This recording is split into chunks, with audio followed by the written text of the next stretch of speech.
how to register your new assets. Once you launch the apps, you'll see that you come into the home page. Goes into the bottom navigation bar, goes in the third button, Asset. Click on the Add New Assets.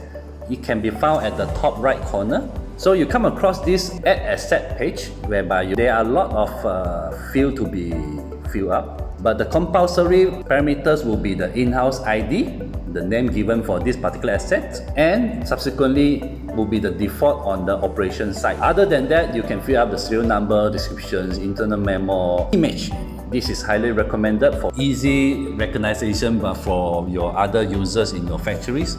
Subsequently, you come across with these operators and technicians, which defines the ownerships of these particular assets. Global attributes defines the locations of these particular assets. It has sites, sections, line or sublines. You can define as clearly as you wish to have.